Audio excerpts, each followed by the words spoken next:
Bonjour à tous. Aujourd'hui, je vous fais une petite vidéo de l'actualité du mois d'avril 2021. Nous sommes le 27 et je voulais vous parler de l'actualité. Alors, un prétendant au présidentiel 2022. Oui, je vais parler un petit peu de politique, mais rien de grave. Les épisodes de gel qui impactent l'agriculture. L'entreprise Blade avec l'offre Shadow qui propose des PC en cloud pour pouvoir jouer en dématérialisé de chez soi avec un PC de gamer qui est sur le point de se faire racheter. Je vais vous en parler. Et par les temps qui courent très confinés, je vais vous parler d'un conférencier international qui a fait une conférence d'un week-end complet avec 5000 participants en digital. C'était génial. Restez avec moi si la vidéo vous semble intéressante.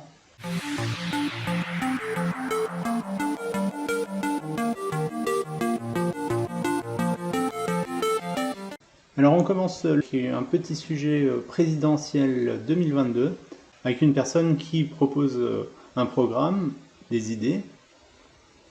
Donc c'est du côté droite, du côté des Républicains, où il y a Guillaume Pelletier qui propose une augmentation de salaire de 20%. En fait, c'est quoi? En fait, c'est d'effacer toutes les cotisations salariales sur la fiche de paye, ce qui représente globalement une vingtaine de pourcents. Donc, je vous l'explique ici. Je propose de créer un choc de pouvoir d'achat en supprimant toutes les cotisations sociales pour les salariés comme pour les employeurs. Chaque Français verra son salaire brut devenir son salaire net. Un Français qui gagne 1700 euros net passera ainsi à 2200 euros net. Donc ça fait débat au sein de la classe politique chez les Républicains. Est-ce que c'est faisable? Est-ce que c'est pas faisable? Il détaille une partie de sa vision. Un fait marquant aussi la semaine dernière, avec les gelées assez fortes en plaine, et tout le secteur agricole, viticole, qui en prennent un coup chaque fois, chaque année, s'ils ne prennent pas leurs dispositions. On est sur le site BFM TV, on parle ici d'environ 30% de la production qui sera perdue. Alors, suivant les secteurs, suivant comment les agriculteurs se sont organisés, c'est soit les champs complets qui ont pris cher, soit c'est des secteurs, des parcelles qui ont pris le gel et qui donneront pas de fruits. Ici, on parle seulement du secteur viticole, du coup, avec la vente de vin à la fin.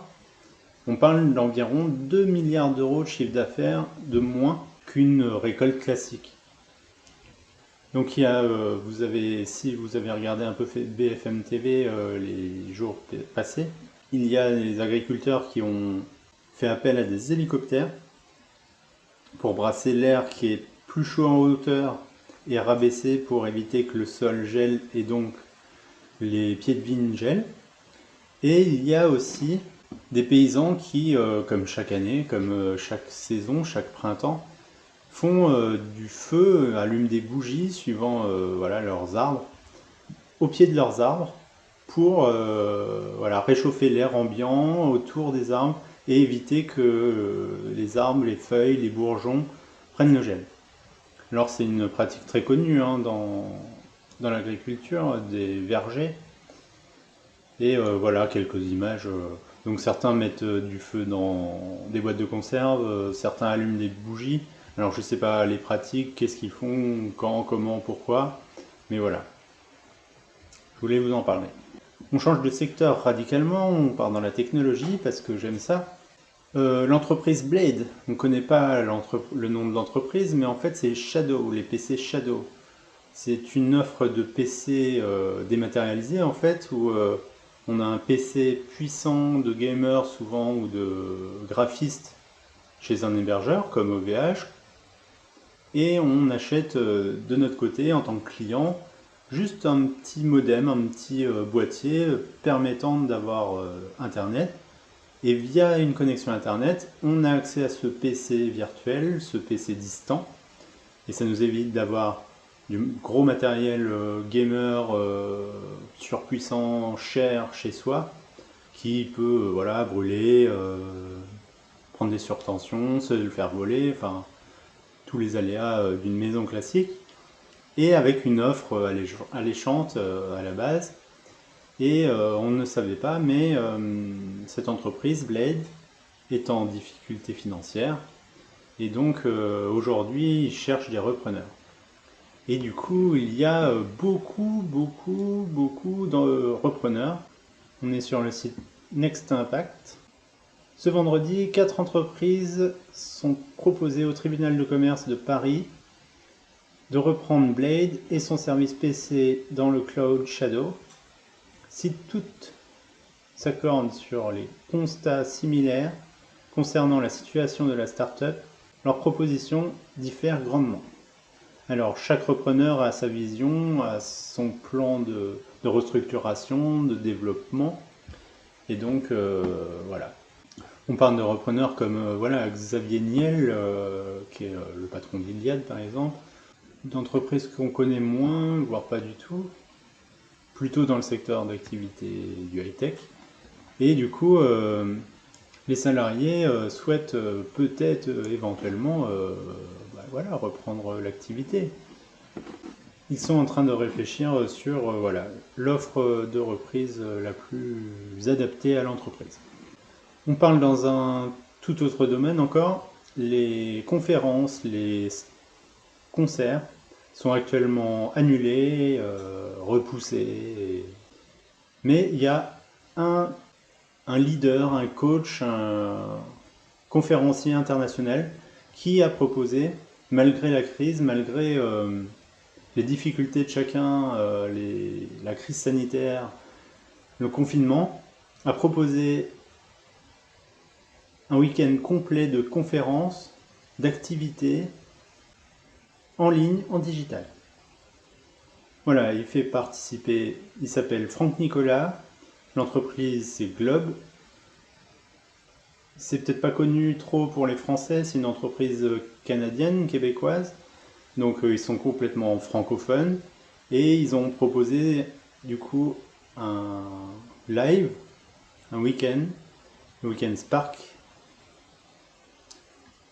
pour plus de 5000 participants pendant tout ce week-end, donc ça faisait, je sais plus, 38-40 heures de vidéos, enfin de conférences, via l'application Zoom, vous devez connaître maintenant que vous êtes en digital et en télétravail. Alors dans son salon, c'est moins sympa que dans un concert, parce que c'était vraiment l'esprit de justement faire participer les gens, faire véhiculer des émotions. Et moi j'ai la chance d'avoir voilà, un home cinéma, une grande télé. Certains utilisaient des casques, mais c'est vrai que fallait monter le son pour avoir l'impression d'y être. Mais c'était vraiment sympa. Je vous en fais découvrir une petite partie. Bonjour à tous, vous êtes en direct du Weekend Spark et ça nous fait plaisir de vous offrir ce petit bout de bonheur.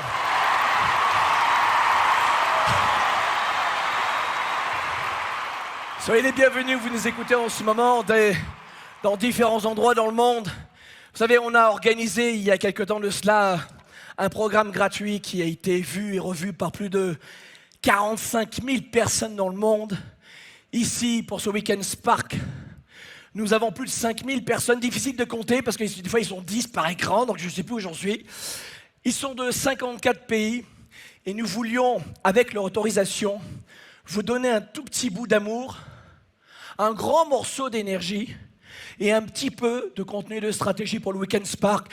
Certains d'entre vous ne sont pas avec nous parce qu'ils ne pouvaient pas, pour des raisons peut-être de temps, de travail, de contraintes financières, ou d'autres peut-être n'y croyaient pas, se sont dit peut-être que ce sera un petit webinaire avec une caméra minuscule, avec 40 personnes, et ça ne vaut pas son prix, c'est sûr, je n'y crois pas, il n'y aura pas d'émotion.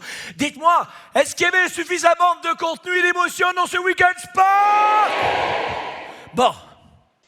Voilà, Weekend Spark, je vous préviens, j'ai aucune action, aucune affiliation avec ce Franck Nicolas. C'est juste j'ai participé à cette conférence et j'ai trouvé ça génial, je voulais vous en parler, parce que 5000 personnes, 54 pays, c'est quand même génial.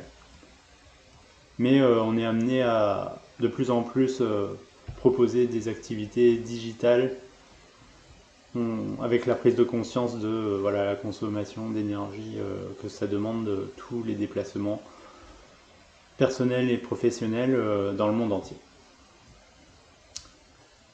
Voilà, c'était une courte vidéo sur l'actualité de la semaine, du mois. Si vous avez aimé, je vous invite à vous abonner à la chaîne, c'est gratuit. Mettre un pouce bleu, ça aide à développer la chaîne. Et à bientôt pour de prochaines vidéos. Ciao!